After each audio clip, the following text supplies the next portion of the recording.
നമസ്കാരം, എല്ലാവർക്കും വീക്കെൻഡ് വോയിസിലേക്ക് സ്വാഗതം. ഇന്നൊരു നോമ്പുതുറ സ്പെഷ്യലുമായിട്ടാണ് ഞാൻ വന്നിരിക്കുന്നത്. പിടിയും നാടൻ കോഴിക്കറിയും. അപ്പോൾ അതെങ്ങനെയാണ് ഉണ്ടാക്കുന്നതെന്ന് നമുക്ക് കാണാം. അതിന് മുന്നേ തന്നെ നമ്മുടെ ചാനൽ എല്ലാവരും ഒന്ന് സബ്സ്ക്രൈബ് ചെയ്യുക. വീഡിയോ ഇഷ്ടപ്പെടുവാണെങ്കിൽ ലൈക്ക് ചെയ്യാനും ഷെയർ ചെയ്യാനും മറക്കരുത്. അപ്പോൾ നമുക്ക് എങ്ങനെയാണ് പിടിയും കോഴിക്കറി ഉണ്ടാക്കുന്നതെന്ന് നോക്കാം. ആദ്യമായിട്ട് ഞാൻ കുറച്ച് തേങ്ങ ഇവിടെ എടുത്ത് വെച്ചിട്ടുണ്ട്, കുറച്ച് ചുമന്നുള്ളി, ജീരകം. ഇത്രയും നമ്മൾ മിക്സിയുടെ ചെറിയ ജാറിലിട്ട് ഒന്ന് ക്രഷ് ചെയ്തെടുക്കുക.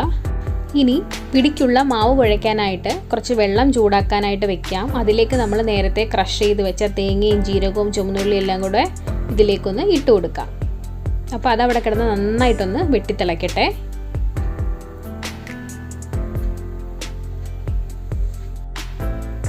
വെള്ളം ഒന്ന് ചൂടായി വരുമ്പോഴേക്കും അതിലേക്ക് കുറച്ച് ഓയിലും പിടിക്ക് ആവശ്യമായ ഉപ്പും കൂടി ചേർത്ത് കൊടുക്കാം. ഞാനിവിടെ പത്തിരിപ്പൊടിയാണ് പിടി ഉണ്ടാക്കാൻ വേണ്ടി എടുത്തു വെച്ചിരിക്കുന്നത്.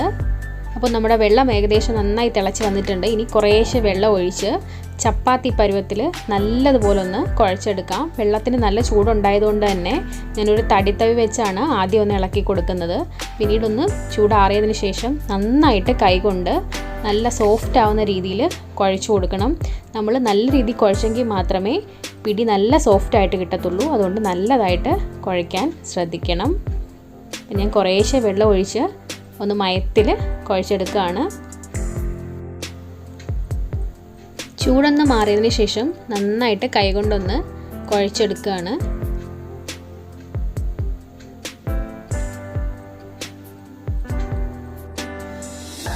മാവ് നന്നായി കുഴച്ചതിന് ശേഷം ചെറിയ ഉരുളകളായി ഉരുട്ടിയെടുക്കുക.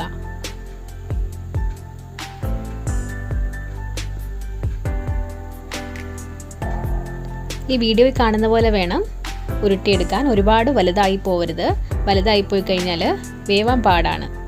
അപ്പോൾ ഇതുപോലെ നമുക്ക് മാവെല്ലാം ചെയ്തെടുക്കാം.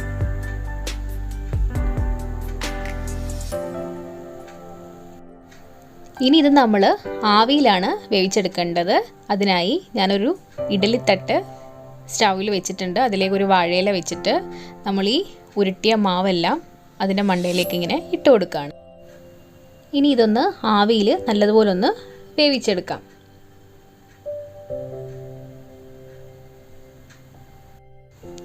അങ്ങനെ പിടി നന്നായി വെന്ത് കിട്ടിയിട്ടുണ്ട്. ഇനി നമുക്ക് ഇതിനുള്ള കൂട്ട് തയ്യാറാക്കാം. അതിനായി ഞാനൊരു പാത്രം സ്റ്റൗവിൽ വെച്ചിട്ടുണ്ട്. അതിലേക്ക് കുറച്ച് എണ്ണ ഒഴിച്ച് കടുക് പൊട്ടിച്ച് കുറച്ച് ഉള്ളിയും കറിവേപ്പിലയും ഒക്കെ ഒന്ന് നല്ലതുപോലെ ഒന്ന് വഴറ്റി കൊടുത്തു. അതിലേക്ക് ലേശം മഞ്ഞൾപ്പൊടിയും കൂടി ഇട്ട് കൊടുത്തിട്ടുണ്ട്. അപ്പോൾ അത് നന്നായിട്ടൊന്ന് മൂക്കുന്നിടം വരെ വെയിറ്റ് ചെയ്യാം. ഇനി ഇതിലേക്ക് കുറച്ച് ഉപ്പും കൂടെ ചേർത്ത് കൊടുക്കുകയാണ്. ഇപ്പോൾ ചേർത്തത് കുറച്ച് തേങ്ങയും ജീരകവും കൂടെ ചെറുതായിട്ടൊന്ന് അരച്ച് ഇതിലേക്ക് ചേർത്ത് കൊടുത്തേക്കാണ്. ഇനി ഇത് നന്നായിട്ടൊന്ന് ഇളക്കി കൊടുക്കാം. അതിൻ്റെ പച്ചമണം പോകുന്ന രീതിയിൽ നല്ലതുപോലെ ഒന്ന് ഇളക്കി കൊടുക്കുകയാണ്.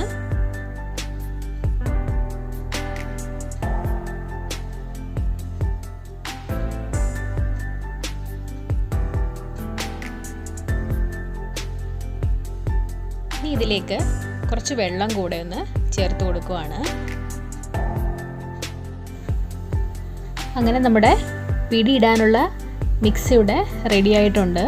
ഇനി ഇത് നന്നായിട്ടൊന്ന് തിളച്ചതിന് ശേഷം നമ്മൾ ആ ആവിയിൽ വേവിച്ച് വെച്ച പിടി ഇതിലേക്ക് ഇട്ട് കൊടുക്കുകയാണ്.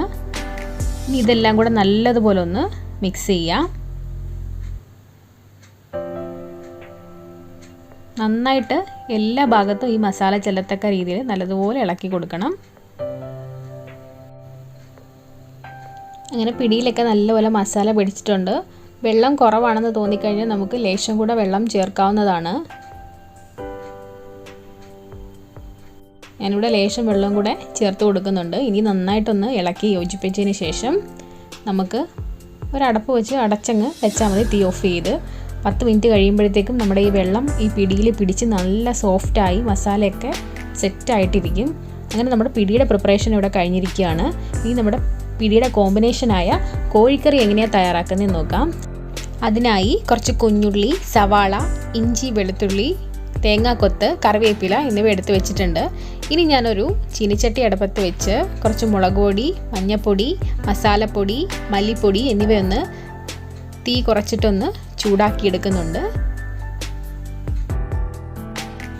ഇനി ഒരു ഉരുളി വെച്ച് അതിലേക്ക് കുറച്ച് വെളിച്ചെണ്ണ ഒഴിച്ച് കടുക് പൊട്ടിച്ചെടുക്കുക. ഇനി നമ്മൾ അരിഞ്ഞു വെച്ചിരിക്കുന്ന തേങ്ങാക്കൊത്തൂടിട്ട് നല്ലതുപോലെ ഒന്ന് വഴറ്റിയെടുക്കുക.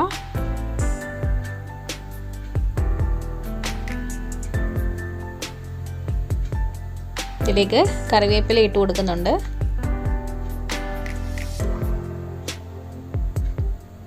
ഇനി അരിഞ്ഞു വെച്ച ഇഞ്ചി, വെളുത്തുള്ളി ഒക്കെ ഇട്ട് നല്ലതുപോലെ ഒന്ന് വഴറ്റിയെടുക്കുകയാണ്.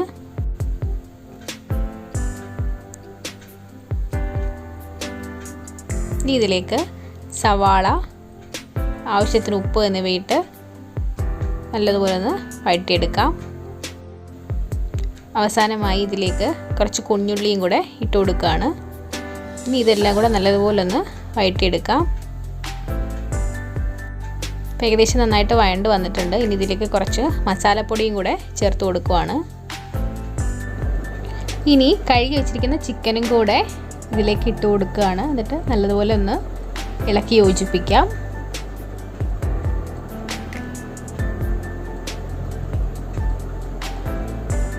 ഇനി നമ്മൾ നേരത്തെ ചൂടാക്കി വെച്ചിരിക്കുന്ന മസാലയും കൂടെ ഈ ചിക്കനിലേക്ക് ഇട്ട് കൊടുത്തിട്ട് വീണ്ടും നല്ലതുപോലെ ഒന്ന് ഇളക്കി ചേർക്കാം.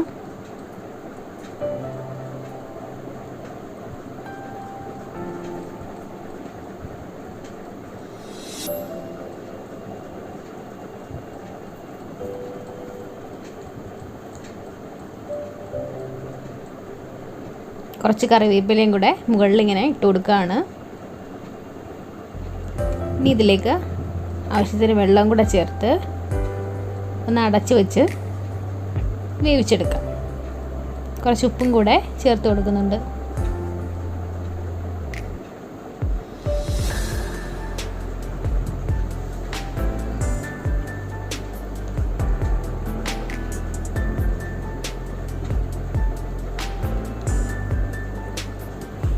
അടപ്പൊക്കെ തുറന്ന് ചിക്കനൊക്കെ നന്നായിട്ട് തിളച്ച് വന്നിട്ടുണ്ട്. നമ്മുടെ ഈ ചിക്കൻ കറി കുറച്ച് ലൂസായിട്ടാണ് വെക്കുന്നത്. പിടിക്ക് ഇച്ചിരി ചാറുള്ളതാണ് കഴിക്കാൻ ടേസ്റ്റ്. ഇനി ചിക്കനിലേക്ക് കുറച്ച് തൈരും കൂടെ ചേർത്ത് കൊടുത്തേക്കാണ്. അവസാനമായി കുറച്ച് കറിവേപ്പില, കുറച്ച് പച്ച വെളിച്ചെണ്ണ എന്നിവ ഒഴിച്ച് നമുക്ക് ചിക്കൻ വാങ്ങാവുന്നതാണ്. അപ്പോൾ ചിക്കൻ കറി ഇവിടെ റെഡി ആയിരിക്കുകയാണ്. വളരെ ടേസ്റ്റിയാണ്. എല്ലാവരും ഇതൊന്ന് ട്രൈ ചെയ്ത് നോക്കുക. അപ്പോൾ മറ്റൊരു വീഡിയോയുമായി നമുക്ക് വീണ്ടും കാണാം. അതുവരേക്കും എല്ലാവർക്കും ബായ്.